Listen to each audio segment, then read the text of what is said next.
Fermez les yeux et imaginez l'an 1428. Un groupe d'hommes entre dans un cimetière, déterre un cadavre qui se trouve sous terre depuis 44 ans et, sous les ordres de l'Église, le brûle jusqu'à ce qu'il ne reste que de la poussière. Ce n'était pas un criminel ordinaire, c'était un traducteur de la Bible. Ils ont fait cela pour s'assurer qu'il n'ait pas de place dans la résurrection. Cette peur du feu a programmé l'esprit occidental pendant des siècles. Mais avait-il raison ou n'était-ce que des superstitions médiévales? La vérité sur vos restes mortels commence maintenant. L'histoire cachée de l'enterrement. Pour commencer, nous devons comprendre que la décision de brûler ou d'enterrer n'a jamais été neutre. Fondamentalement, dans le monde antique, vos funérailles disaient quel dieu vous serviez. Si nous voyageons au 1er siècle, l'Empire romain fonctionnait avec le feu. Pour un Romain moyen, le corps était une prison. La philosophie de l'époque, influencée par des penseurs grecs, disait que l'âme était piégée dans la chair. Ainsi, quand vous perdiez la vie, la crémation était la grande évasion.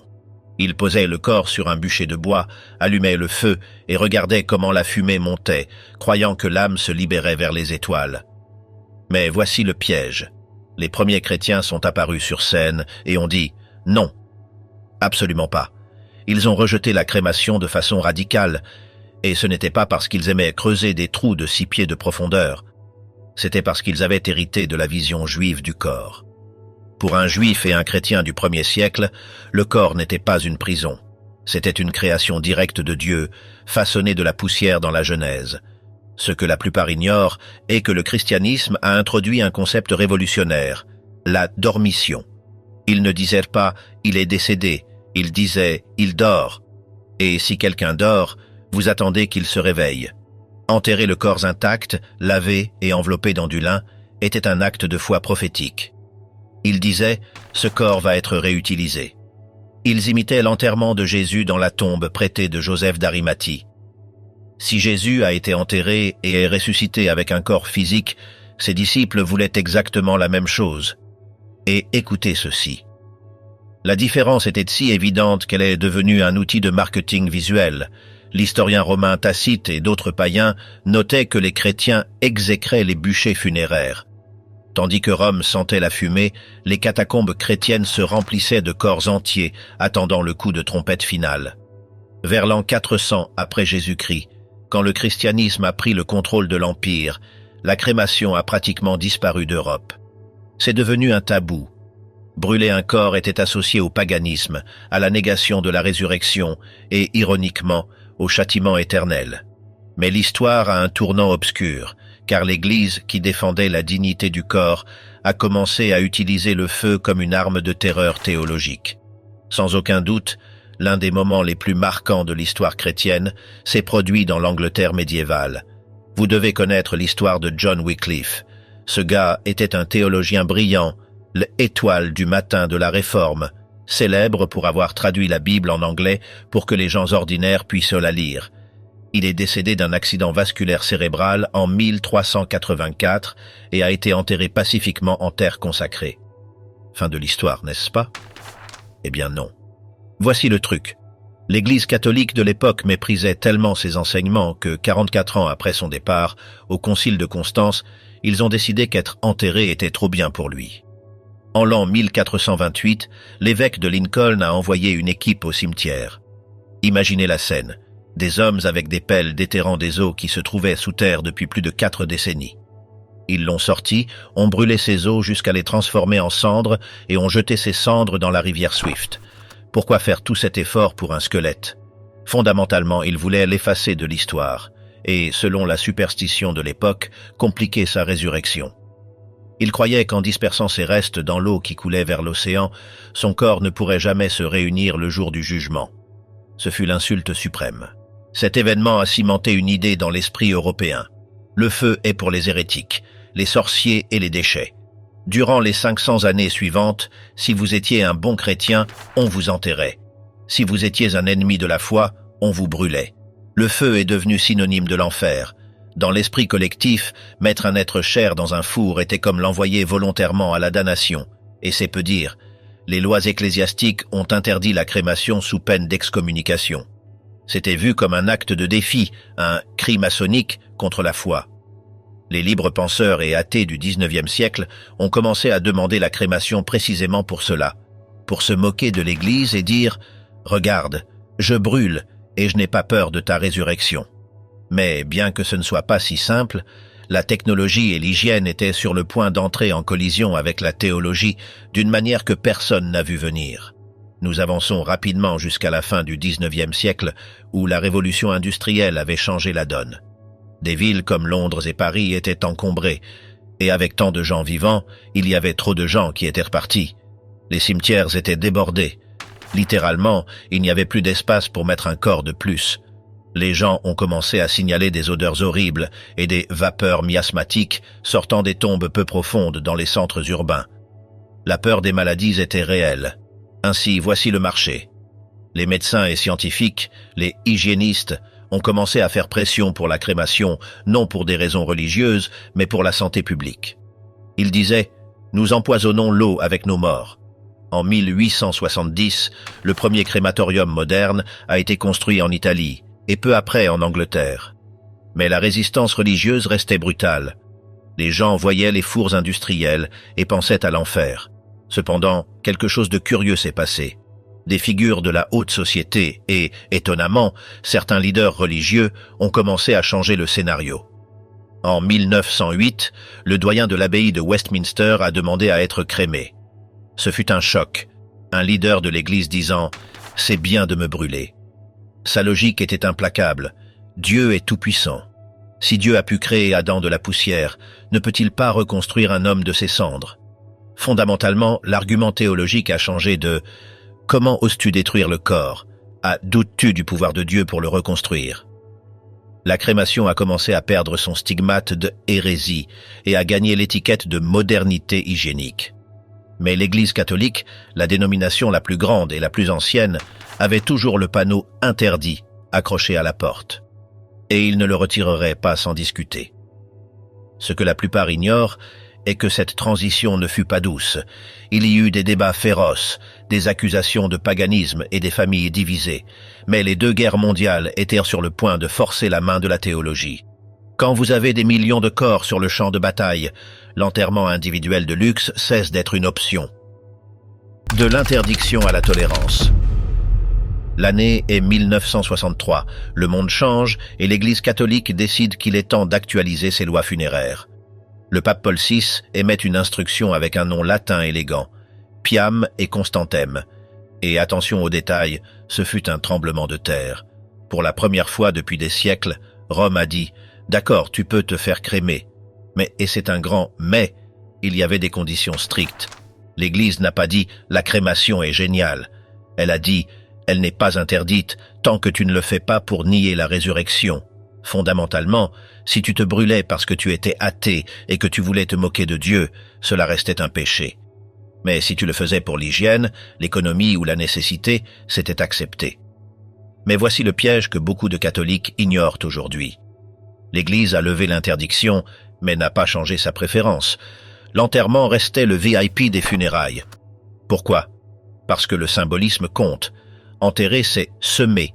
Brûler, c'est détruire. Malgré tout, la porte était ouverte. En 1997, ils ont fait un autre pas de géant. Ils ont permis que les urnes avec des cendres soient présentes à la messe de funérailles. Avant cela, tu devais amener le corps, faire la messe et ensuite aller au crématorium. Maintenant, l'urne pouvait être devant l'autel. Cela a normalisé la crémation pour des millions de fidèles en Amérique et en Europe. Cependant, le Vatican a dû serrer le frein à main récemment. En 2016, ils ont sorti un rappel urgent parce que les gens devenaient trop créatifs. Ils ont dit « Pas question de disperser les cendres en mer comme dans les films, pas question de faire des diamants avec le grand-père, et pas question d'avoir l'urne sur le rebord de la cheminée. » Pour l'Église, les cendres sont le corps, et le corps doit être dans un lieu sacré, cimetière, attendant le jour final. Traiter les cendres comme un souvenir ou les jeter au vent est considéré comme un manque de respect brutal envers le temple du Saint-Esprit. Et c'est peu dire, parce que pendant que les catholiques posaient des règles, les protestants aux États-Unis étaient sur le point de transformer la crémation en la norme numéro 1, poussée par quelque chose de bien plus puissant que la théologie, l'argent. Nous allons parler de chiffres, parce qu'à la fin de la journée, les services funèbres sont chers. Aux États-Unis, le coût moyen de funérailles traditionnelles avec enterrement, nous parlons de préparation du corps, cercueil en bois noble, fosse en béton, pierre tombale et le lot au cimetière, avoisine facilement les 8 000 à 10 000 $, et cela si vous ne faites pas dans l'élégance. Pour une famille de classe moyenne qui vit au jour le jour, c'est une dette dévastatrice. D'un autre côté, la crémation directe coûte entre 1 500 et 2 500 $. Sans aucun doute, la différence est abyssale. C'est mathématique simple. Et dans une économie instable, le portefeuille gagne souvent sur la tradition. Les statistiques le confirment. En 2017, la crémation a dépassé l'enterrement aux États-Unis pour la première fois de l'histoire, atteignant 50,2%. Et écoutez ceci. Les projections disent que pour l'année 2035, presque 80% des Américains choisiront le feu. Presque 8 sur 10. Les pompes funèbres traditionnelles entrent en panique ou s'adaptent en achetant leur propre four. Ce n'est plus une question de hérétique contre croyant. C'est une question de puis-je payer l'hypothèque ou je paye le cercueil. De plus, le facteur de la mobilité entre en jeu. Dans l'Antiquité, vous viviez et finissiez vos jours dans le même village. Aujourd'hui, les gens déménagent de New York en Floride et ensuite au Texas. Acheter un lot de cimetière dans un endroit où vos petits-enfants n'iront jamais en visite semble absurde pour beaucoup. Une urne est portable. Bien que l'Église désapprouve son déplacement, les gens le font. Ou simplement, l'idée de ne pas occuper d'espace attire une génération consciente de l'environnement qui voit les cimetières comme un gaspillage de terre verte. Mais bien que le portefeuille commande, la Bible a quelque chose à dire sur la valeur du corps qui va au-delà du prix du marché. Pour répondre à cela, nous devons quitter l'histoire et entrer sur le terrain dangereux de la Bible elle-même, en commençant par une exception historique qui en surprendra beaucoup. Pour commencer, si vous cherchez dans l'Ancien Testament une interdiction claire avec un panneau néon qui dise « Tu ne crémeras pas », vous ne la trouverez pas. Il n'existe pas de 11e commandement contre le feu. Mais ce que nous trouvons, ce sont des histoires brutales qui nous donnent des indices. Et sans doute, la plus importante est la chute du roi Saül. Nous sommes en l'an 1010 avant Jésus-Christ, approximativement. La bataille sur le mont Gilboa a été un désastre total pour Israël. Les Philistins ont écrasé l'armée hébraïque. Le roi Saül a péri. Ses 3 fils, incluant Jonathan, le meilleur ami de David, sont aussi tombés. Mais l'humiliation ne s'est pas terminée là. Les Philistins ont trouvé les corps, leur ont enlevé les têtes comme trophées de guerre et ont cloué leurs cadavres sans tête sur les murs de la ville de Beth-Shan pour qu'ils se décomposent publiquement. C'était une tactique de terreur psychologique. Mais voici le piège. Les hommes vaillants de Jabès en Galaad, une ville alliée, l'ont appris. Ils ne pouvaient pas permettre un tel déshonneur envers le oint de Dieu. Ils ont donc organisé une opération commando nocturne. Ils ont marché toute la nuit, ont infiltré les lignes ennemies, ont descendu les corps du mur et les ont emportés à Jabès. Et écoutez ceci. 1 Samuel 31, verset 12 dit explicitement « Et ils arrivèrent à Jabès, et ils les brûlèrent là. » Attendez, ils les ont brûlés? Un roi d'Israël? Oui. Mais attention aux détails. Ils ne les ont pas brûlés jusqu'à les faire disparaître complètement.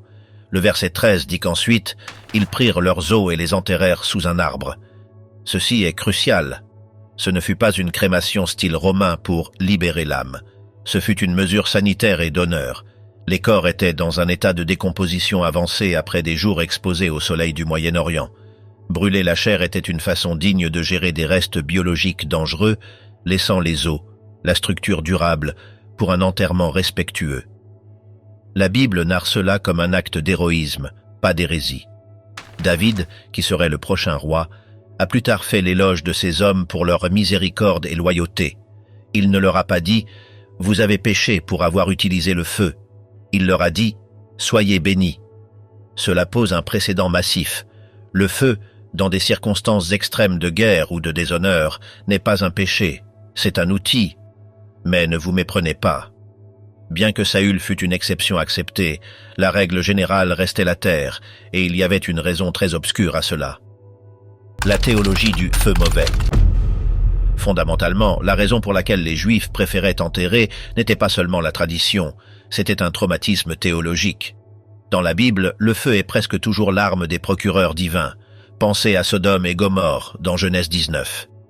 Le feu et le soufre tombent du ciel pour effacer des villes entières à cause de leur méchanceté. Le feu ici ne purifie pas, il éradique. Et écoutez ceci. La loi mosaïque utilisait le feu comme la peine capitale ultime pour des crimes aberrants. Lévitique 20, verset 14, dit que si un homme commet certains actes immoraux graves, ils seront brûlés. Lévitique 21, verset 9, dit que si la fille d'un prêtre tombe dans la prostitution, elle sera brûlée au feu. Mais voici le truc. La plupart des érudits bibliques s'accordent à dire que cela ne signifiait pas les brûler vifs, mais les exécuter d'abord, généralement par lapidation, puis brûler leurs cadavres en signe de mépris absolu. C'était une façon de dire. Cette personne ne mérite même pas de retourner à la terre de ses pères. Le cas le plus célèbre est celui d'Akan dans Josué 7. Cet homme a volé des objets consacrés lors de la bataille de Jéricho. Quand ils l'ont découvert, ils l'ont emmené dans la vallée d'Achor. Et tout Israël le lapida, et ils les brûlèrent au feu après les avoir lapidés. Notez l'ordre. D'abord la pierre, ensuite le feu. La crémation ici était la marque de la malédiction. C'était effacer le péché du campement. Un autre exemple brutal se trouve dans Amos 2, verset 1. Dieu prononce un jugement contre Moab, une nation ennemie. Pourquoi? Parce qu'il a brûlé les os du roi d'Édom jusqu'à les réduire en chaux. Regardez bien. Dieu n'était pas en colère parce qu'ils avaient brûlé un corps frais. Il était furieux parce qu'ils avaient profané la tombe d'un ennemi, sorti les os et les avaient brûlés pour en faire de la chaux. C'était l'insulte maximale, transformer un roi en mortier pour les murs. Ainsi, pour un juif ancien, brûler un corps était associé à 3 choses: les déchets, la vallée de Hinnom ou Géhenne, où l'on brûlait les détritus, le châtiment criminel ou le mépris total. C'est pourquoi l'enterrement était la norme des justes. Abraham a acheté la grotte de Macpéla pour 400 cycles d'argent seulement pour s'assurer que Sarah soit enterrée, non brûlée. Joseph a fait jurer à ses frères qu'ils emportèrent ses os, pas ses cendres, d'Égypte vers la terre promise. Mais cela s'applique-t-il aux chrétiens aujourd'hui? Ou tout a-t-il changé quand le Nouveau Testament est arrivé? Parce qu'il y a un homme nommé Paul qui a utilisé une analogie agricole qui a changé les règles du jeu pour toujours. Ce que la plupart ignorent est que l'apôtre Paul a dû affronter des questions très techniques sur la mort. Dans l'église de Corinthe, les gens demandaient « Mais comment les morts ressuscitent-ils? Avec quel corps viennent-ils » Fondamentalement, ils étaient préoccupés par la mécanique de la résurrection. Dans 1 Corinthiens 15, versets 35 à 44, Paul leur donne un cours de biologie spirituelle, et il utilise l'image d'une semence. Il dit « Ce que tu sèmes ne reprend pas vie s'il ne meurt auparavant. Pensez à un grain de blé. Quand vous le mettez en terre, ce grain se décompose, il se défait, il cesse d'exister en tant que grain pour devenir une plante nouvelle. Paul dit « Il est semé en corruption, il ressuscitera en incorruptibilité, il est semé en déshonneur, il ressuscitera en gloire. » Voici la clé. Le corps physique que nous avons maintenant est la semence. Le corps de résurrection est la plante. Ils ne sont pas identiques. L'un est un matériau biologique faible, l'autre est un matériau spirituel puissant. Mais voici le détail. Les défenseurs de l'enterrement disent « Exactement, Paul dit semer. Tu sèmes dans la terre, pas dans le feu. Tu ne peux pas semer une graine si tu la brûles d'abord. » Et linguistiquement, ils ont un point. Le mot grec implique de mettre quelque chose dans le sol. Cependant, les défenseurs de la crémation répondent « C'est une métaphore, pas un manuel de jardinage. » Le point de Paul est la transformation, non la méthode de disposition. Que le corps se décompose lentement pendant 50 ans dans la terre ou soit réduit en cendres en 2 heures dans un four, le résultat chimique final est le même, la poussière. Tu es poussière et tu retourneras à la poussière. Dieu n'a pas dit « Tu es poussière et tu retourneras à la poussière », mais seulement si tu mets 20 ans dans le processus. La Bible indique clairement que nos corps actuels n'entrent pas au ciel tels qu'ils sont. La chair et le sang ne peuvent hériter le royaume de Dieu. 1 Corinthiens 15, 50. Nous avons besoin d'une amélioration totale. Ainsi, théologiquement, l'état de vos restes physiques, qu'il s'agisse d'os secs, de poussière ou de cendres, est sans importance pour le pouvoir de Dieu. Il ne recycle pas vos vieux atomes, il vous donne une existence nouvelle basée sur votre identité rachetée. Mais bien que Dieu puisse le faire, beaucoup de chrétiens soutiennent que nous ne devrions pas détruire le corps volontairement, en se concentrant sur la propriété de celui-ci. Oui, à ce sujet. Si vous êtes chrétien, la Bible dit clairement que vous ne vous appartenez pas à vous-même. 1 Corinthiens 6, 19. est le marteau qu'utilisent les opposants à la crémation. Ou ignorez-vous que votre corps est le temple du Saint-Esprit qui est en vous, que vous avez reçu de Dieu et que vous ne vous appartenez point à vous-même? Pour les théologiens conservateurs, c'est décisif. Si votre corps a été la maison de Dieu sur la terre, pourquoi voudriez-vous y mettre le feu quand vous déménagez? Ils soutiennent que l'enterrement est un acte de révérence. C'est coucher le corps avec soin, comme une mère couche un enfant qui dort, en attendant qu'il se réveille. Le brûler semble violent. Cela semble dire « Je n'ai plus besoin de ça, jette-le ». Pensez-y ainsi. Si vous aviez un calice d'or que Jésus a utilisé lors de la scène et qu'il était cabossé, le fondriez-vous pour en faire des lingots ou le garderiez-vous dans une boîte en velours même s'il était cassé? Le corps du croyant a été lavé par le sang du Christ, a participé à la Sainte Seine, a été un instrument de justice. Le détruire activement par le feu semble contredire l'amour que nous devons avoir pour ce que Dieu a créé. De plus, le christianisme a toujours été une religion matérialiste dans le bon sens du terme. À la différence des gnostiques qui croyaient que la matière était mauvaise et l'esprit bon, les chrétiens croient que la matière est bonne. Dieu s'est fait chair en Jésus. Jésus est ressuscité avec de la chair et des os. En enterrant le corps, nous validons que la matière compte. Nous disons que le corps n'est pas une coque jetable, mais une partie intégrante de qui nous sommes. Les critiques de la crémation disent que le feu efface cette distinction. Il transforme une personne en une chose, la cendre. Le processus industriel de la crémation est vu par beaucoup comme une violence inutile contre l'image de Dieu. Mais qu'en est-il des martyrs? Qu'en est-il des chrétiens qui perdent la vie dans des incendies ou des explosions? Si le feu est si mauvais, sont-ils désavantagés? C'est ici que l'argument de la crémation gagne sa carte maîtresse, la souveraineté de Dieu. Dieu n'a pas besoin de vos atomes originaux. Ce que la plupart ignorent est que si la crémation empêchait la résurrection, alors des milliers parmi les plus grands saints de l'histoire sont perdus. Pendant la Réforme et l'Empire romain, des milliers de chrétiens ont été brûlés vifs sur le bûcher pour leur foi. Polycarpe, évêque de Smyrne, Jan Hus, William Tyndale. Leurs corps ont été réduits en cendres et dispersés au vent ou aux rivières, précisément pour se moquer de leur espérance de résurrection. Si nous croyons que la crémation nuit aux chrétiens, nous devons admettre que les bourreaux ont gagné. Mais aucun théologien chrétien sérieux ne croit cela. L'Église a toujours enseigné que les martyrs ressusciteront avec un honneur spécial. Par conséquent, l'état physique des restes ne peut être un obstacle pour Dieu. Et écoutez ceci, pensons à l'argument du requin. Si un missionnaire tombe à la mer et est attaqué par un requin, son corps disparaît dans l'océan. Ces atomes deviennent une partie du requin. Ensuite, le requin périt et se décompose. Ces atomes se dispersent dans tout le Pacifique. Dieu est-il confus? Cherche-t-il au fond de la mer en disant « Oups, il me manque un fémur » Bien sûr que non, Dieu est le créateur des atomes.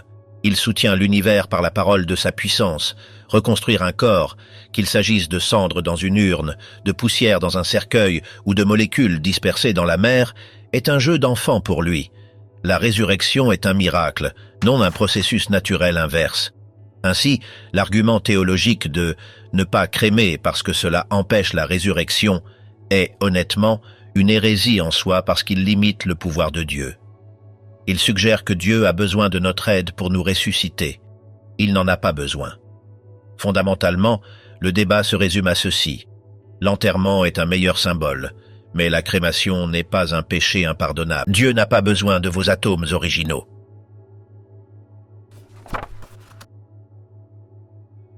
Ce que la plupart ignorent est que si la crémation empêchait la résurrection, alors des milliers parmi les plus grands saints de l'histoire sont perdus. Pendant la Réforme et l'Empire romain, des milliers de chrétiens ont été brûlés vifs sur le bûcher pour leur foi. Polycarpe, évêque de Smyrne, Jan Hus, William Tyndale. Leurs corps ont été réduits en cendres et dispersés au vent ou aux rivières, précisément pour se moquer de leur espérance de résurrection. Si nous croyons que la crémation nuit aux chrétiens, nous devons admettre que les bourreaux ont gagné. Mais aucun théologien chrétien sérieux ne croit cela. L'Église a toujours enseigné que les martyrs ressusciteront avec un honneur spécial. Par conséquent, l'état physique des restes ne peut être un obstacle pour Dieu. Et écoutez ceci, pensons à l'argument du requin. Si un missionnaire tombe à la mer et est attaqué par un requin, son corps disparaît dans l'océan. Ces atomes deviennent une partie du requin. Ensuite, le requin périt et se décompose. Ces atomes se dispersent dans tout le Pacifique. Dieu est-il confus? Cherche-t-il au fond de la mer en disant « Oups, il me manque un fémur » ? Bien sûr que non, Dieu est le créateur des atomes. Il soutient l'univers par la parole de sa puissance. Reconstruire un corps, qu'il s'agisse de cendres dans une urne, de poussière dans un cercueil ou de molécules dispersées dans la mer, est un jeu d'enfant pour lui. La résurrection est un miracle, non un processus naturel inverse. Ainsi, l'argument théologique de « ne pas crémer parce que cela empêche la résurrection » est, honnêtement, une hérésie en soi parce qu'il limite le pouvoir de Dieu. Il suggère que Dieu a besoin de notre aide pour nous ressusciter. Il n'en a pas besoin. Fondamentalement, le débat se résume à ceci. L'enterrement est un meilleur symbole, mais la crémation n'est pas un péché impardonnable. La Bible préfère l'enterrement pour ce qu'il communique, mais n'interdit pas la crémation parce qu'elle n'affecte pas le salut éternel. Mais la théorie est une chose, et la pratique en est une autre. Que faites-vous de l'urne? La mettez-vous sur l'étagère? C'est ici que les chrétiens modernes franchissent des lignes dangereuses. Pour commencer, parlons d'une tendance qui a explosé au cours des 20 dernières années. On vous remet l'urne et vous l'emportez à la maison. Vous la posez sur la cheminée, à côté des photos du mariage et du téléviseur. Cela semble être un acte d'amour, n'est-ce pas? Vous voulez les avoir près de vous. Mais voici le piège. La plupart des théologiens chrétiens, particulièrement dans la tradition catholique et liturgique, considèrent cela comme un manque de respect grave et un problème psychologique potentiel. En 2016, le Vatican a dû intervenir avec un document appelé Ad Resurgendum Cum Christo. Ce fut une réponse directe à ce phénomène. L'Église a dit clairement « Les cendres ne doivent pas être conservées au foyer ». Pourquoi? Fondamentalement pour 3 raisons que la plupart ignorent. Premièrement, cela privatise la mort. Les chrétiens croient que la fin de la vie n'est pas seulement un événement familial, mais communautaire. Le défunt fait partie de l'Église, la communauté des saints. En enfermant les restes dans une maison privée, vous volez à la communauté le droit de se souvenir, de prier et de visiter la tombe. Vous transformez le défunt en une possession privée exclusive, presque comme un objet de collection. Deuxièmement, et c'est le plus fou, le risque de profanation accidentelle est extrêmement élevé. Que se passe-t-il quand vous ne serez plus là? Vos enfants ou petits-enfants héritent de la maison. Ils trouvent l'urne de l'arrière-grand-père au grenier. Ils n'ont pas de connexion émotionnelle avec lui. Pour eux, c'est un vieux rossignol. Il existe des histoires réelles et documentées d'urnes, achetées dans des vides-greniers, vendues aux enchères dans des garde-meubles abandonnés, ou, pire encore, jetées à la poubelle lors d'un déménagement. En n'enterrant pas les cendres, vous condamnez vos ancêtres à être oubliés ou traités comme des décombres en seulement 2 générations. Et troisièmement, cela empêche le deuil. Les psychologues avertissent que maintenir les restes physiques dans le salon peut figer le processus d'acceptation. Il n'y a pas d'adieu final. La personne est toujours là, surveillant depuis l'étagère. Pour le chrétien, le départ est vers Dieu, non une permanence statique dans un flacon de céramique. L'enterrement, ou le columbarium, marque une fin nécessaire. Tu es allé vers le Seigneur. Avoir l'urne à la maison efface cette ligne et crée une sorte de sanctuaire domestique morbide. Mais si vous croyez que les garder à la maison est polémique, attendez de voir ce que les gens font dans les parcs, les plages et les stades de football. Sans aucun doute, l'image la plus cinématographique de la crémation est la dispersion des cendres. Nous voyons dans les films comment quelqu'un monte sur une montagne au coucher du soleil et lance la poussière au vent tandis qu'une musique triste résonne. Ou il les jette à la mer depuis un voilier. Cela semble beau, cela semble libre. Mais pour la théologie chrétienne orthodoxe, c'est un champ de mine spirituel. Ainsi, voici le marché. Honneur ou fétichisme biologique? Pour commencer, nous devons admettre quelque chose d'inconfortable. Nous vivons dans l'ère du « moi », et le narcissisme a franchi la dernière frontière. Il ne nous suffit plus de personnaliser notre café chez Starbucks ou notre fil Instagram. Nous avons maintenant décidé de personnaliser la mort elle-même. Le deuil s'est transformé en une industrie de design à la carte. Ce qui était auparavant un rite sacré et communautaire est aujourd'hui un menu d'options commerciales conçu pour vous faire sentir unique. Aujourd'hui, des entreprises en Suisse, aux États-Unis et au Royaume-Uni vous offrent des services qui semblent sortis d'un roman dystopique de science-fiction. L'option la plus célèbre, et sans aucun doute la plus coûteuse, est de comprimer les cendres de votre être cher sous haute pression pour créer des diamants synthétiques. Le processus est fascinant du point de vue technologique. Ils extraient le carbone des cendres crémées, le soumettent à des températures volcaniques et des pressions écrasantes pendant des mois. Et voilà. Vous pouvez porter votre époux, qui est parti, serti dans une bague en or blanc. Le coût de ce bijou commémoratif avoisine entre les 3 000 et les 20 000 $, selon les carats et la taille. Le marketing est brutalement efficace.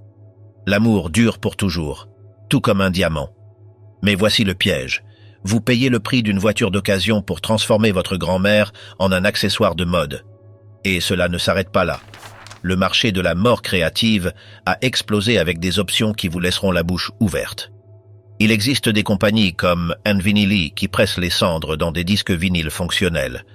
Vous pouvez enregistrer la voix du défunt, sa musique préférée, ou simplement un silence sépulcral avec les craquements et les éclatements produits par les particules d'os dans les sillons du disque. Littéralement, vous écoutez vos morts tourner à 33 révolutions par minute. D'autres vont plus loin. Des entreprises de pyrotechnie proposent de mélanger les cendres avec de la poudre pour lancer votre être cher au ciel dans un spectacle de feux d'artifice. Partir avec une explosion, l'appelle-t-il. Vous payez pour voir votre père détonner dans une pluie d'étincelles vertes et rouges pendant que les invités applaudissent et boivent du champagne. Et écoutez ceci, car cela devient plus étrange. Il y a des artistes tatoueurs spécialisés dans l'encre commémorative. Ils mélangent une petite quantité de cendres stérilisées, ou parfois pas tant que ça, avec l'encre noire et l'injectent sous votre peau. L'idée est viscérale, portez le défunt dans votre sang, fusionné avec votre propre biologie. Il existe aussi les reef balls, boules de récif, où ils mélangent les cendres avec du ciment au pH neutre pour créer des habitats artificiels et immergent la structure dans l'océan. Vous devenez une maison pour les poissons. Ou l'option de Celestis qui, pour un prix astronomique, littéralement, lance des grammes de cendres dans l'espace extérieur dans une fusée pour qu'elles orbitent autour de la Terre ou voyagent vers la Lune. Fondamentalement, le corps humain est devenu une matière première, de l'argile pour nos projets artistiques ou émotionnels. Mais voici le piège. D'une perspective chrétienne, tout ce catalogue de nouveautés frôle dangereusement le fétichisme et le manque de respect. Il transforme les restes humains, ce que la Bible appelle le temple du Saint-Esprit, en une babiole, un meuble ou un spectacle de divertissement. Le christianisme historique a toujours soutenu que le corps a une dignité intrinsèque. Ce n'est pas une coque vide que l'on jette comme un emballage d'Amazon une fois que l'âme a fait le check-out. Ce corps a été lavé dans les eaux du baptême, a reçu l'Eucharistie, s'est agenouillé dans la prière et a été le véhicule à travers lequel cette personne a aimé et servi Dieu. Par conséquent, il ne doit pas être instrumentalisé. Ce n'est pas un ingrédient pour fabriquer des bijoux. Les critiques chrétiens et théologiens soutiennent que cette tendance moderne est une forme de gnosticisme 2.0. Le gnosticisme était une ancienne hérésie qui affirmait que le spirituel est bon et la matière est mauvaise ou non pertinente. Si vous croyez que le corps n'importe pas, alors vous pouvez jouer avec lui, le brûler, le transformer en encre ou le lancer dans l'espace. Honneur ou fétichisme biologique?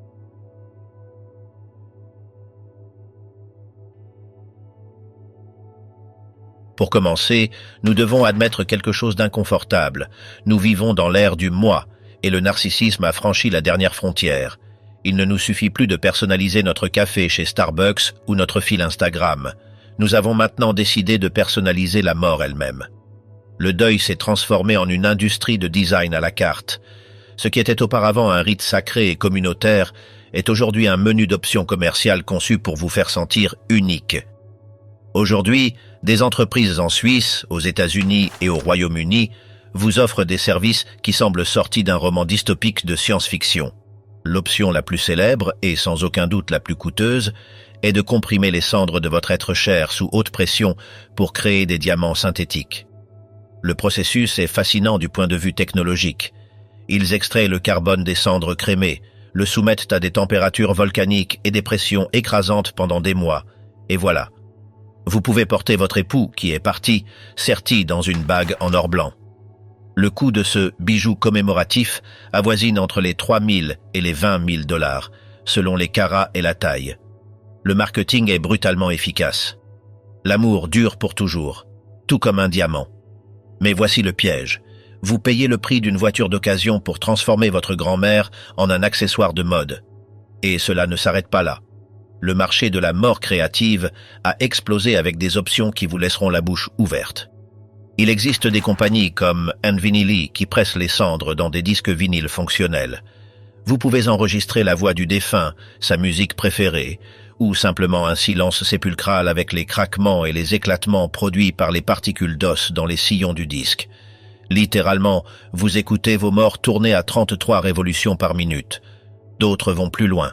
Des entreprises de pyrotechnie proposent de mélanger les cendres avec de la poudre pour lancer votre être cher au ciel dans un spectacle de feux d'artifice. Partir avec une explosion, l'appelle-t-il. Vous payez pour voir votre père détonner dans une pluie d'étincelles vertes et rouges pendant que les invités applaudissent et boivent du champagne. Et écoutez ceci, car cela devient plus étrange. Il y a des artistes tatoueurs spécialisés dans l'encre commémorative. Ils mélangent une petite quantité de cendres stérilisées, ou parfois pas tant que ça, avec l'encre noire et l'injectent sous votre peau. L'idée est viscérale, portez le défunt dans votre sang, fusionné avec votre propre biologie. Il existe aussi les reef balls, boules de récif, où ils mélangent les cendres avec du ciment au pH neutre pour créer des habitats artificiels et immergent la structure dans l'océan. Vous devenez une maison pour les poissons. Ou l'option de Celestis qui, pour un prix astronomique, littéralement, lance des grammes de cendres dans l'espace extérieur dans une fusée pour qu'elles orbitent autour de la Terre ou voyagent vers la Lune.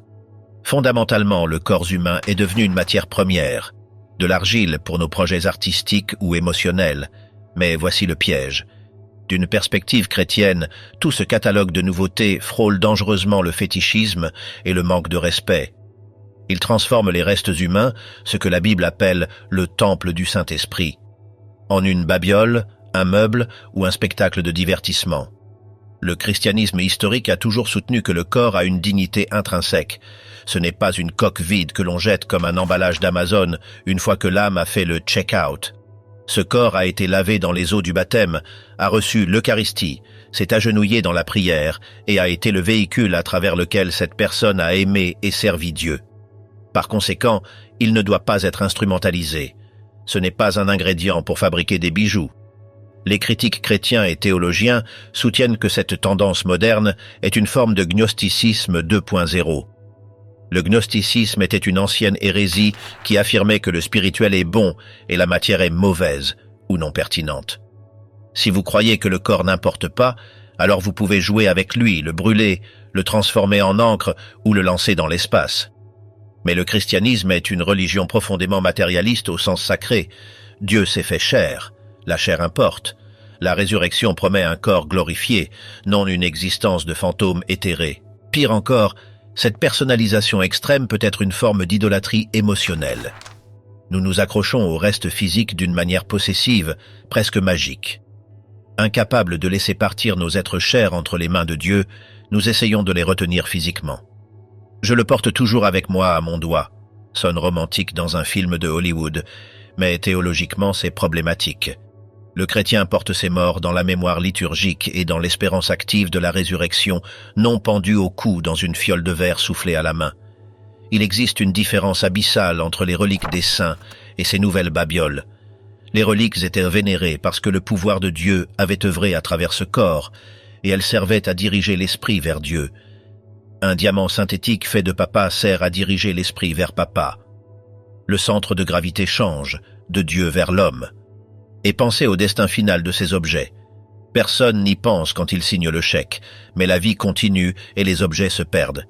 Que se passe-t-il avec cette bague en diamant humain lors d'un divorce contentieux? Qui garde la belle-mère transformée en bijou? Que se passe-t-il si on vous vole dans la rue et qu'on emporte la bague? Une bague en diamant normal qui finit dans un mont-de-piété est triste.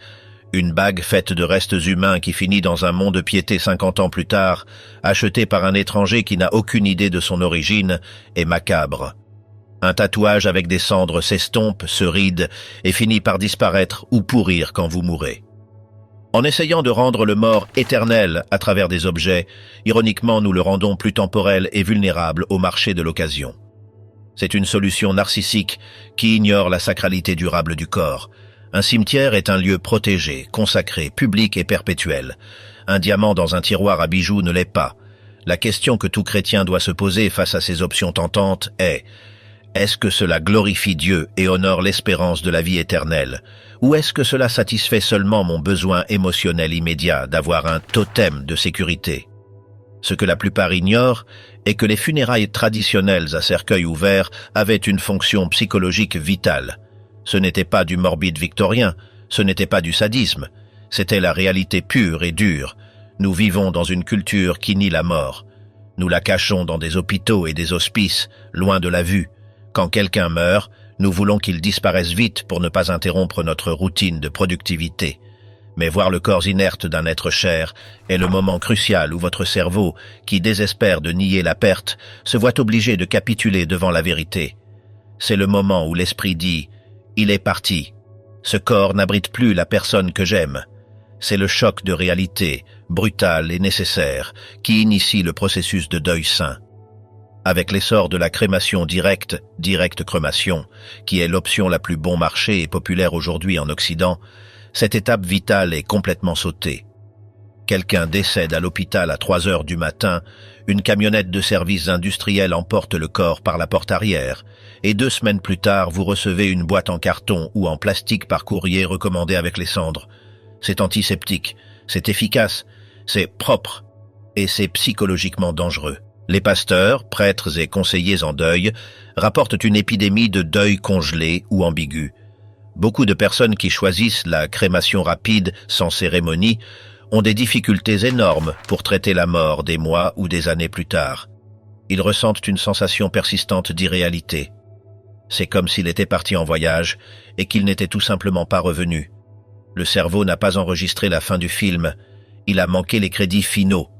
La tradition chrétienne a toujours mis l'accent sur l'accompagnement physique du corps. Laver le corps, l'habiller avec ses plus beaux vêtements, le veiller à la maison ou à l'église. C'était un dernier acte de service et d'amour. Jésus lui-même fut oint d'épices et enveloppé de linge. Il ne fut pas désintégré instantanément. Il y eut un contact physique. Il y eut des larmes tombant sur le visage du défunt. Il y eut des baisers d'adieu sur le front froid. En transformant le processus en une formalité industrielle invisible, de l'hôpital au four à 1000 degrés sans escale, nous perdons l'opportunité humaine de prendre soin de ce qui reste de cette personne une dernière fois. Les défenseurs de l'enterrement chrétien soutiennent que les funérailles doivent nous confronter à la crudité de la mort, l'ennemi final, pour que nous puissions nous accrocher avec plus de force et de désespoir à la beauté de la promesse de la résurrection. Si nous cachons la mort, si nous la maquillons avec des diamants ou l'incinérons avant de la voir, notre espérance de résurrection devient abstraite, une idée philosophique au lieu d'une nécessité viscérale. Même si, pour des raisons économiques, vous choisissez la crémation, beaucoup d'experts chrétiens recommandent vivement d'avoir une veillée avec le corps présent avant l'incinération. Donnez cet espace pour l'adieu physique. Louez le cercueil si nécessaire, mais permettre à la famille de voir, parce que nous sommes des êtres physiques, sensoriels, et nous avons besoin de voir pour croire, et surtout pour dire adieu. Mais tous les chrétiens ne voient pas cela comme une option ou une préférence. Pour l'une des branches les plus anciennes et mystiques du christianisme, brûler un corps n'est pas un choix de consommateur, c'est un acte de rébellion ouverte contre Dieu. Si vous êtes catholique post-conciliaire ou protestant en Occident, vous avez la liberté. Le Vatican a permis la crémation dans les années 60, bien qu'il continue de recommander l'enterrement et interdise de disperser les cendres. Mais si vous êtes chrétien orthodoxe, grec, russe, serbe, roumain, la porte du four est fermée avec un cadenas, une chaîne et une soudure. De loin, l'Église orthodoxe maintient la position la plus stricte, ancienne et inamovible sur ce sujet. Pour eux, la chimie de la mort liquide. Pour commencer, oubliez le feu pour un moment. La nouvelle frontière dans l'industrie funéraire n'utilise pas de flammes, elle utilise de l'eau et des produits chimiques. Cela s'appelle l'hydrolyse alcaline, ou commercialement aquamation. Et écoutez ceci, c'est déjà légal dans plus de 20 États des États-Unis. Même le célèbre archevêque anglican et prix Nobel de la paix, Desmond Tutu, a choisi cette méthode quand il est parti en 2021. Mais qu'est-ce que c'est exactement ? Fondamentalement, ils mettent le corps dans un cylindre en acier inoxydable, le remplissent avec un mélange de 95% d'eau et 5% de produits chimiques alcalins et le chauffent à 320 degrés Fahrenheit sous pression. En environ 4 heures, la chair, les muscles et les organes se dissolvent complètement. La seule chose qui reste sont les os, qui sont si mous qu'on peut les broyer en poudre blanche avec la main, et un liquide marron verdâtre. Les défenseurs disent que c'est l'option la plus douce. Il n'y a pas de feu violent, il n'y a pas d'émission de fumée. C'est comme accélérer la décomposition naturelle qui se produirait dans la terre avec de l'eau courante. Ils vous remettent les cendres, os pulvérisés, tout comme dans une crémation normale, mais avec 30% de quantité en plus, parce que le feu ne les consomme pas autant. Cependant, ici vient le truc, et c'est ce qui tient beaucoup de théologiens catholiques et conservateurs horrifiés. Qu'est-ce qui se passe avec le liquide? Ce liquide marron contient les acides aminés et les composants qui étaient auparavant le corps de votre être cher. Dans la plupart des funérariums, ce liquide est jeté par l'égout. Oui, il va directement au système d'égout municipal.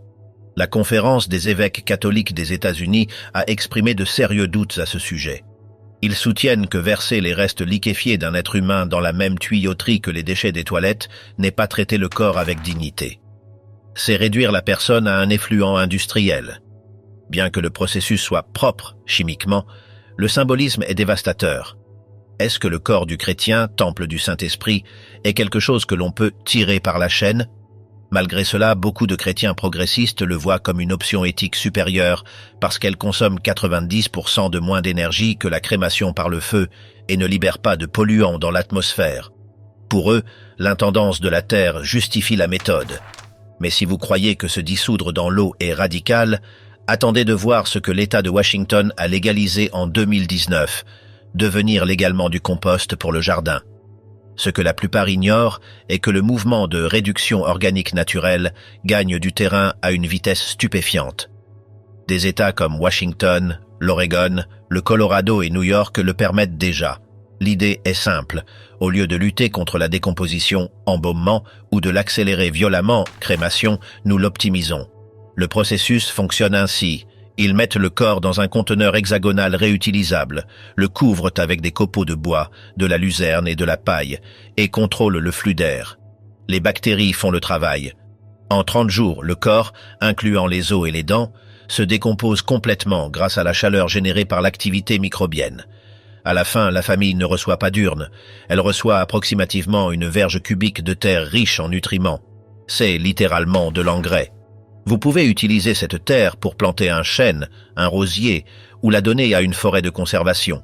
L'entreprise pionnière, Recompose, vend cela comme la forme finale de « donner la vie après la mort ». Mais sans aucun doute, cela pose un dilemme théologique massif.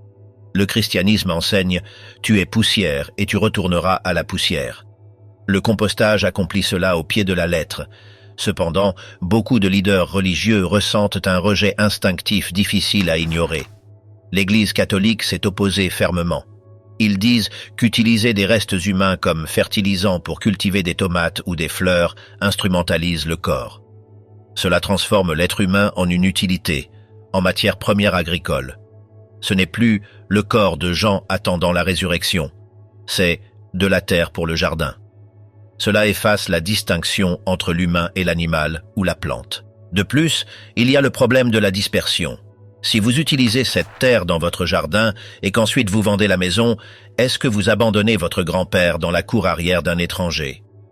Le compostage humain élimine la tombe comme lieu sacré et protégé de mémoire. Cependant, les défenseurs chrétiens du compostage disent « Dieu a fait le cycle du carbone. Mon corps va alimenter la terre de toute façon si l'on m'enterre. Pourquoi ne pas alimenter un arbre qui donne de l'oxygène? N'est-ce pas un acte d'amour final envers la création de Dieu? C'est un débat entre la dignité symbolique et l'utilité biologique. Et en parlant de biologie, nous devons être honnêtes sur ce qui arrive réellement dans un enterrement traditionnel, moderne. Ainsi, voici le marché. Quand les chrétiens défendent l'enterrement traditionnel, ils défendent souvent une invention commerciale d'il y a 150 ans, non une pratique biblique. L'enterrement moderne aux États-Unis est une opération industrielle toxique. Tout commence par l'embaumement. Ce processus s'est popularisé durant la guerre civile américaine pour envoyer les corps des soldats à la maison. Aujourd'hui, c'est standard. Ils remplacent le sang par des gallons d'une solution basée sur le formaldéhyde et d'autres solvants. Le formaldéhyde est un produit chimique dangereux. Fondamentalement, nous préservons nos êtres chers pour qu'ils aient l'air endormis durant la veillée de 2 heures. La Bible n'a jamais prescrit l'embaumement chimique. Les Juifs lavèrent le corps et utilisaient des épices aromatiques, myrrhe et aloès, pour couvrir l'odeur, mais ils n'injectaient pas de conservateurs pour arrêter la décomposition. Ils voulaient que le corps retourne à la poussière. L'embaumement moderne essaie d'arrêter le mandat de Dieu de « à la poussière tu retourneras ». C'est une négation chimique de la mortalité. Et ensuite, il y a l'enterrement en soi. Nous enterrons des millions de tonnes d'acier, cercueils, des millions de tonnes de béton, voûtes funéraires pour que la pelouse ne s'affaisse pas, et des milliers de gallons de fluide chimique dans la terre chaque année. Dans un cimetière typique américain, il y a assez de métal enterré pour construire un gratte-ciel. Cela crée des cimetières qui sont fondamentalement des décharges souterraines de matériaux non biodégradables. Il n'y a pas de retour à la terre. Le corps se décompose lentement à l'intérieur d'une boîte en métal scellé, isolée du sol. Si un chrétien du 1er siècle voyait cela, il penserait que nous sommes fous.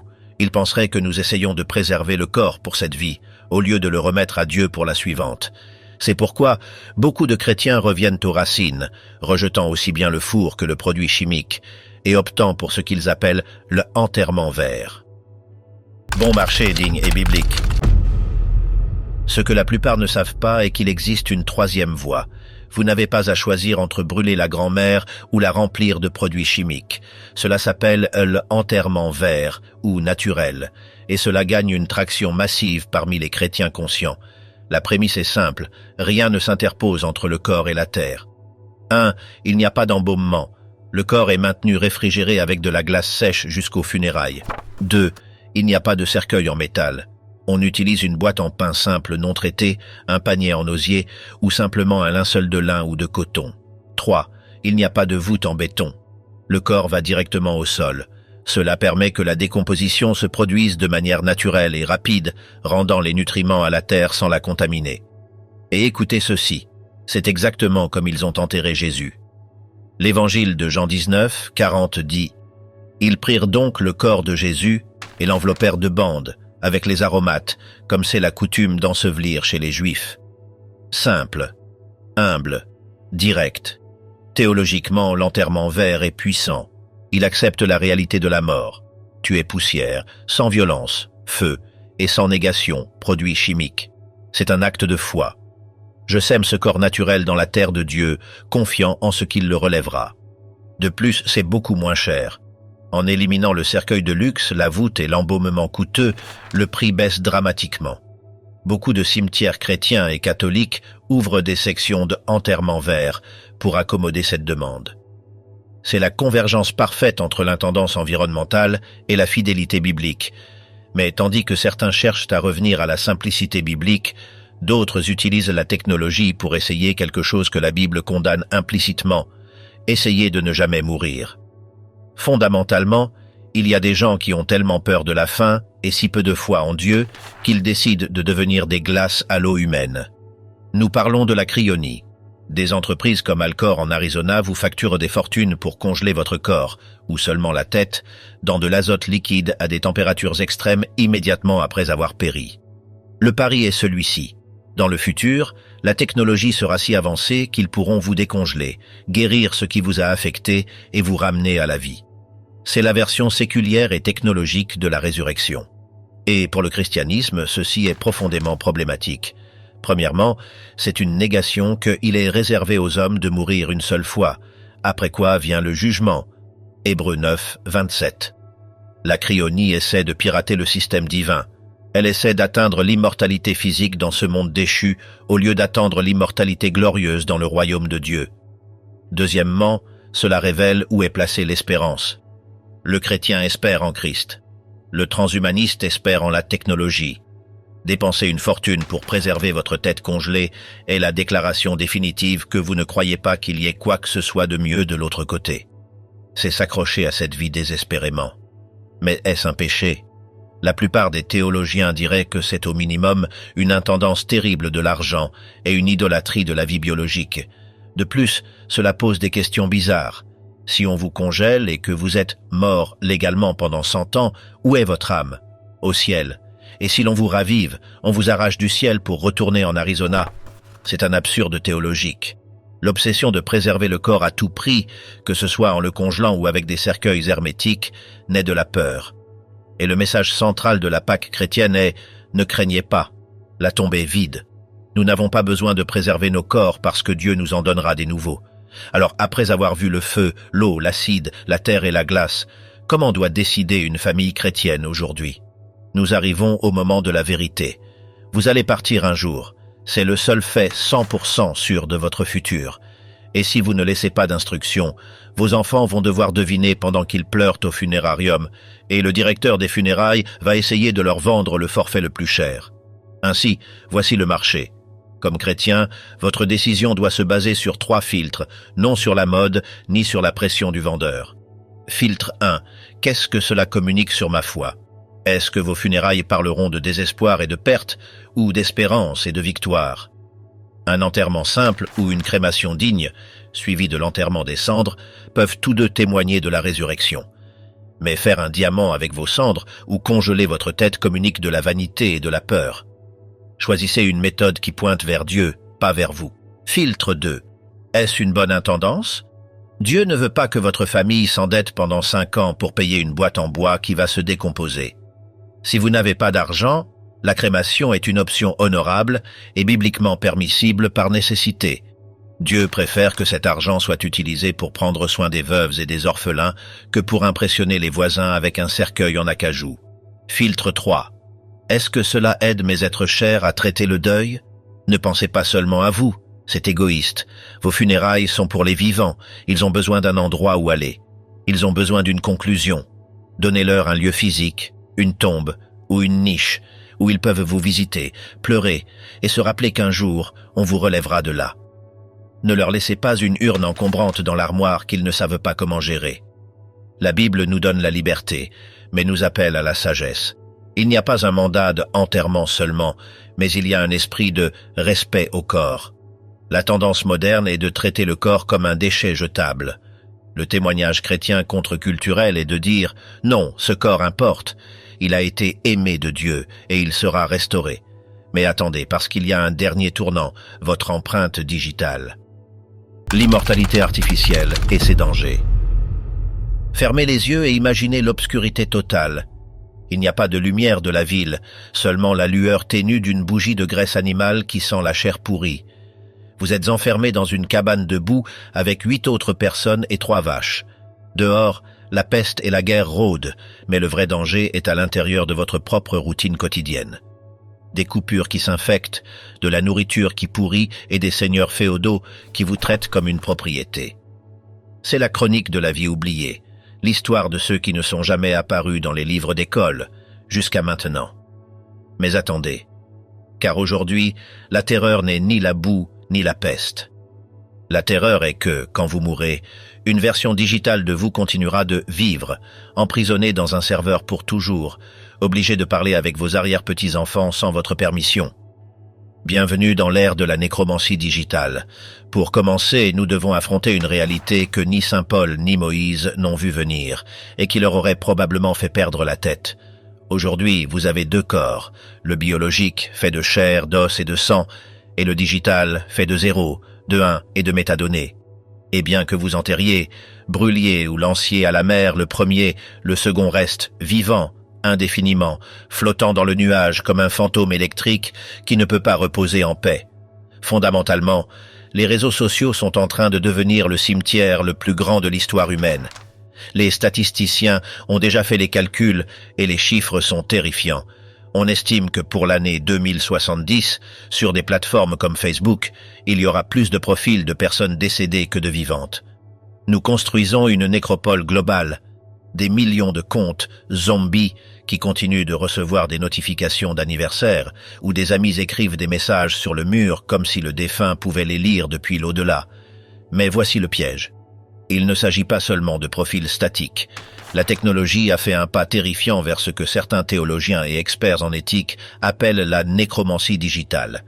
Il existe des entreprises émergentes dans la Silicon Valley, et ce n'est pas un épisode de Black Mirror, c'est la vraie vie, qui utilise l'intelligence artificielle pour ressusciter vos êtres chers. Le processus est déconcertant par sa simplicité. Vous alimentez l'IA avec les milliers de messages de WhatsApp, courriers électroniques et enregistrements de voix du défunt. La machine apprend ses schémas de parole, ses blagues internes, sa manière d'utiliser les emojis et même ses pauses en parlant.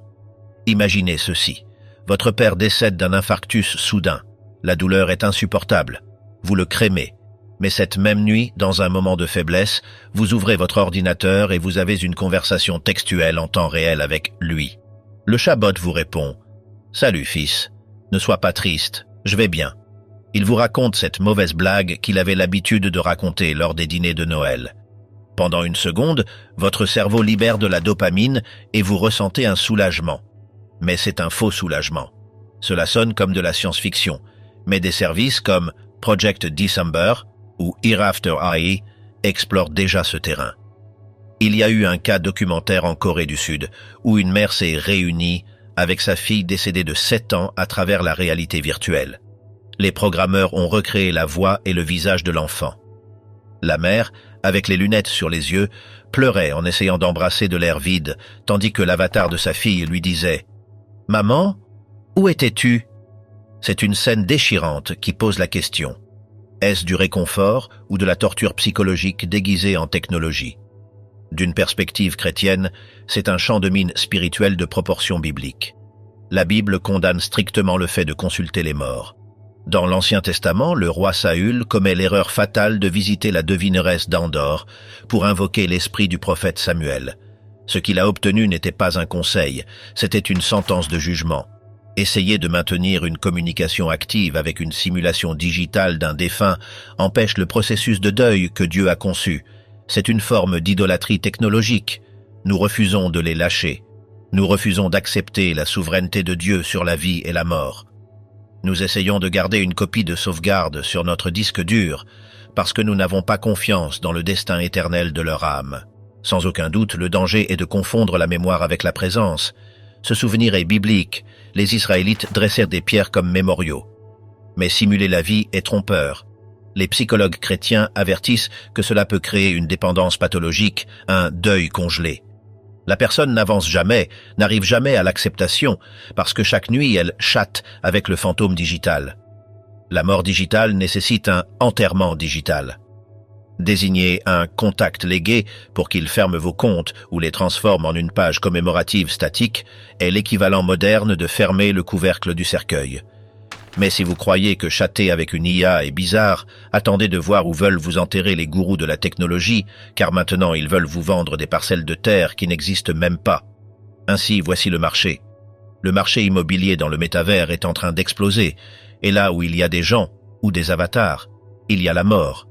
Les gens dépensent des milliers de dollars réels, de l'argent qu'ils pourraient utiliser pour nourrir leur famille, pour acheter des parcelles de terre digitales dans des mondes virtuels comme Decentraland ou The Sandbox, et pas seulement pour construire des casinos ou des magasins de vêtements virtuels, mais pour construire des mausolées pixelisés. L'idée est de vous vendre l'immortalité virtuelle. Ils vous promettent que vos arrière-petits-enfants, en l'an 2100, pourront mettre des lunettes, entrer dans un cimetière digital flottant dans un nuage de néon et visiter votre tombe virtuelle. En touchant votre pierre tombale, un hologramme de vous apparaîtra, racontant l'histoire de votre vie. Cela sonne futuriste et attrayant pour une génération obsédée par l'héritage, mais cela cache un vide spirituel immense. Pour le christianisme, cela sent dangereusement une ancienne hérésie appelée gnosticisme. Dans les premiers siècles de l'Église, les gnostiques croyaient que la matière était mauvaise. Pour eux, le corps physique était une prison sale et corrompue, et la seule chose qui importait était l'étincelle divine, ou l'esprit, ce que nous appellerions aujourd'hui data ou conscience. Le métavers est le rêve éveillé du gnostique, un monde où vous pouvez être qui vous voulez, changer d'apparence d'un clic, voler et vivre sans les limitations de la chair, la douleur au genou ou la mort biologique. Mais écoutez ceci, Jésus ne nous a pas sauvés pour vivre dans une simulation.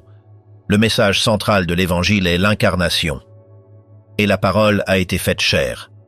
Dieu n'a pas envoyé un hologramme, Il n'a pas envoyé un courrier électronique céleste. Il s'est fait sang, sueur, larmes et tissus humains. Et quand il est parti, son corps ne s'est pas digitalisé ni évaporé en énergie pure. Il s'est transformé, mais restait un corps. Célébrer des funérailles en mettant des lunettes de réalité virtuelle sur votre canapé, tandis que votre avatar pleure des larmes digitales préprogrammées, est une déconnexion totale de la réalité. Il y a quelque chose de profondément aseptisé et faux là-dedans. La Bible met un accent massif sur la présence physique. « Pleurez avec ceux qui pleurent », dit Paul. Il ne dit pas « envoyez un emoji de visage triste ». Il y a quelque chose de sacramentel dans l'étreinte physique réelle, dans le fait de sentir le tremblement de l'autre personne. Il y a une vérité crue à voir le corps inerte descendre en terre, à écouter le son sourd de la première poignée de terre réelle frappant le bois du cercueil. L'odeur des fleurs mélangées à la terre humide, le froid du cimetière, tout cela nous connecte à notre mortalité et à notre humanité créée de la poussière. Tu es poussière et tu retourneras à la poussière. Des funérailles virtuelles éliminent tout cela. C'est hygiénique. Ça ne sent pas. Ça ne dérange pas. C'est une expérience vide qui trompe les sens, mais ne console pas l'âme. L'Église doit résister à la tentation de déplacer la mort vers le monde virtuel. La mort est l'événement le plus physique qui existe, et essayer de la pixeliser, c'est nier son poids et sa leçon. Et en parlant de corps physique et de poussière, cela nous amène à la question qui a tourmenté les croyants depuis que les Romains ont commencé à brûler des martyrs au Colisée. C'est la question à $1 million, ou plutôt, la question de l'éternité. Si mon corps a été brûlé dans un crématorium à 1800 degrés Fahrenheit, jusqu'à être poussière et fragments d'os, ou si je suis mort dans un naufrage et que les poissons m'ont mangé et m'ont dissous dans l'océan, qui vais-je être à la résurrection? Comment Dieu va-t-il rassembler toutes ces pièces? Aurais-je le visage que j'avais à 20 ans quand j'étais jeune et fort, ou celui de mes 80 ans, plein de rides et d'arthrite? Ma mère me reconnaîtra-t-elle? La réponse biblique est un retentissant « oui », ils vous reconnaîtront. Et nous avons des preuves médico-légales dans les Écritures qui sont fascinantes. Premièrement, regardons la transfiguration. C'est un moment clé. Jésus monte sur la montagne et soudain apparaissent Moïse et Élie parlant avec lui. Pensez-y une seconde. Moïse est mort des siècles auparavant et Dieu a enterré son corps dans un lieu secret. Élie a été enlevé dans un char de feu. Leur corps physique avait disparu de l'histoire depuis des centaines d'années. Pourtant, quand ils apparaissent sur la montagne, les disciples, Pierre, Jean et Jacques, savent instinctivement qui ils sont. Ils maintiennent leur identité. Ce ne sont pas des lumières amorphes, ni des boules d'énergie sans nom. Ce sont Moïse et Élie. Ils ont une personnalité, une forme et sont reconnaissables. Cela nous garantit que dans l'au-delà, nous ne perdons pas notre identité individuelle. Nous ne nous fondons pas dans une soupe cosmique. Vous restez vous. Deuxièmement, et plus important encore, le corps ressuscité de Jésus. C'est le prototype de ce qui nous attend. Quand Jésus apparaît à ses disciples après la résurrection, ce n'est pas un fantôme type Casper. Dans Luc chapitre 24, verset 39, il leur dit explicitement « Voyez mes mains et mes pieds, c'est bien moi. Touchez-moi et voyez. Un esprit n'a ni chair ni os comme vous voyez que j'ai. » Et attention aux détails, car c'est brutal. Jésus leur a demandé de la nourriture. Ils lui présentèrent un morceau de poisson grillé. Il a mangé devant eux. Son corps ressuscité pouvait interagir avec le monde physique, digérer de la nourriture et être touché. Mais en même temps, il avait des propriétés nouvelles. Il pouvait apparaître et disparaître dans des pièces fermées sans utiliser la porte. C'était physique mais transphysique. C'était un type de matière supérieure. Le plus fou est qu'il conservait ses cicatrices. Thomas a pu toucher les marques des clous. Cela suggère que notre histoire, nos batailles et peut-être nos marques de guerre ne s'effacent pas, mais se glorifient comme des trophées de grâce. Cela nous dit quelque chose d'incroyable sur la crémation face à l'enterrement. Les gens ont parfois peur de la crémation parce qu'ils pensent « et si Dieu ne trouvait pas mes pièces ?» C'est une pensée humaine limitée. Pensez à l'univers comme à un grand ordinateur et à Dieu comme au programmeur suprême. Peu importe ce qui arrive à votre hardware, votre corps biologique, sur cette terre. Si vous brûlez, vous désintégrez dans une explosion, ou si les requins vous mangent, Dieu a le plan maître, le code source de votre ADN et de votre âme.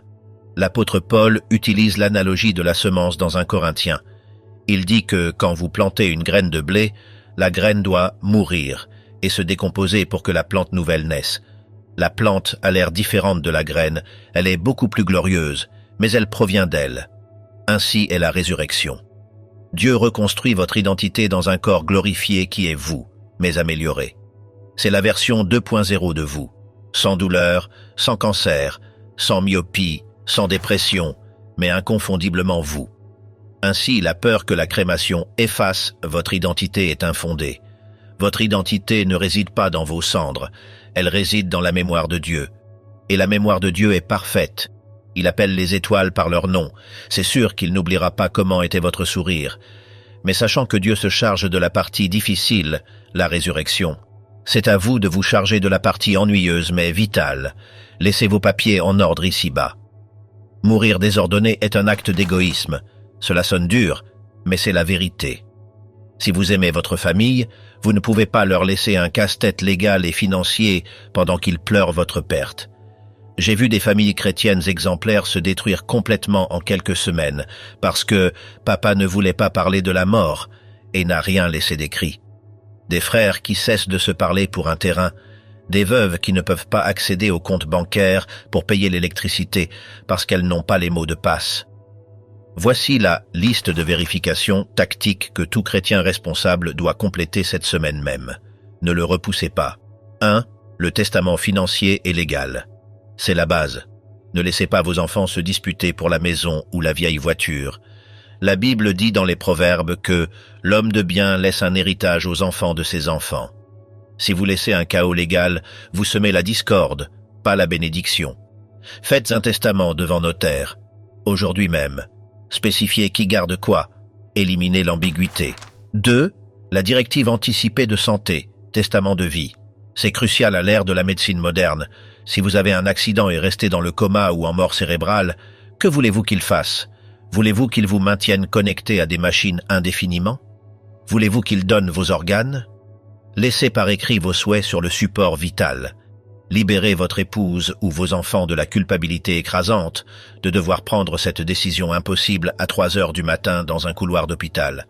Si vous l'avez décidé, ils ne font qu'exécuter votre volonté, et cela leur donne la paix. 3. Le plan funéraire écrit. S'il vous plaît, ne dites pas la phrase typique. Quand je mourrai, faites ce que vous voudrez. Jetez-moi à la rivière si vous voulez. Ce n'est pas de l'humilité, c'est une charge terrible pour ceux qui restent.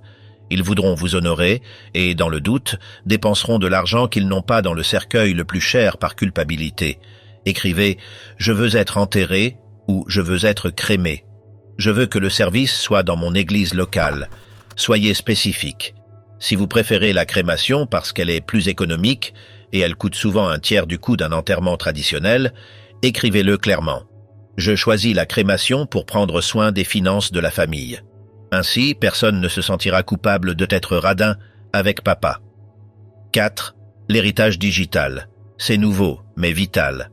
Qui a le mot de passe de votre téléphone, de votre courrier, de votre nuage avec toutes les photos de famille des 15 dernières années?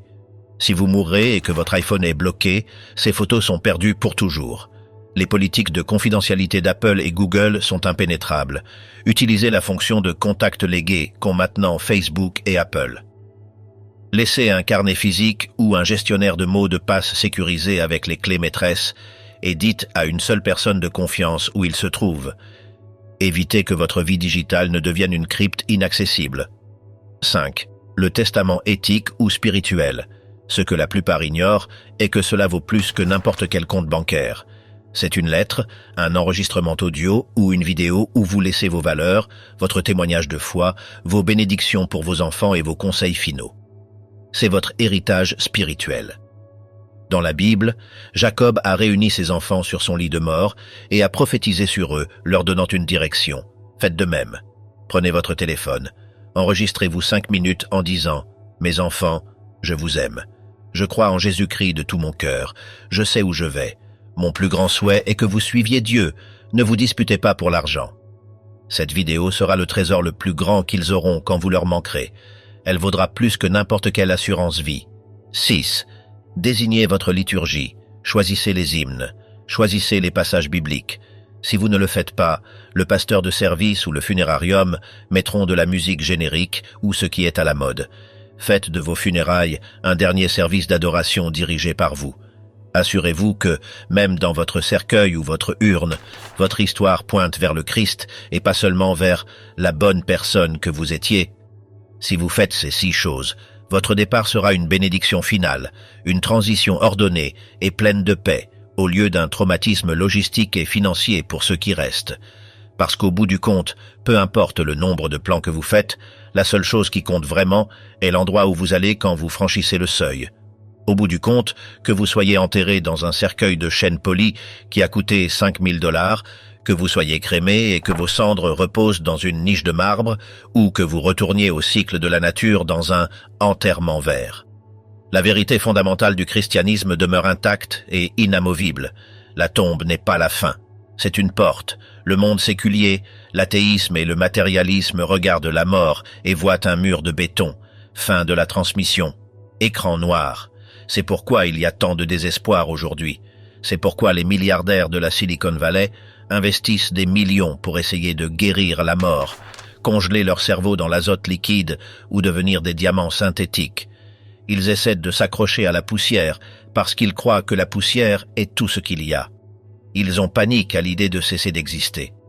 L'apôtre Paul se tient face à cette peur et lance le défi le plus grand de l'histoire dans 1 Corinthiens 15. « Ô mort, où est ton aiguillon? Ô sépulcre, où est ta victoire? » C'est une moquerie à la mort. Pour le chrétien, la mort a été édentée. Elle mord, oui, et elle fait mal, mais elle n'a plus de venin. Pour vous, si vous êtes en Christ, le récit est radicalement différent. Vous savez que vous n'êtes pas un accident biologique. Vous savez que l'architecte de l'univers connaît chaque atome de votre être, chaque pensée, chaque larme. Vous savez qu'il a promis dans l'Apocalypse 21 quelque chose qu'aucune technologie, aucun métavers et aucune IA ne peuvent offrir. Dieu essuiera toute larme de leurs yeux, et la mort ne sera plus, et il n'y aura plus ni deuil, ni cri, ni douleur, car les premières choses ont disparu. La crémation est une option valide, économique et digne si elle se fait avec respect.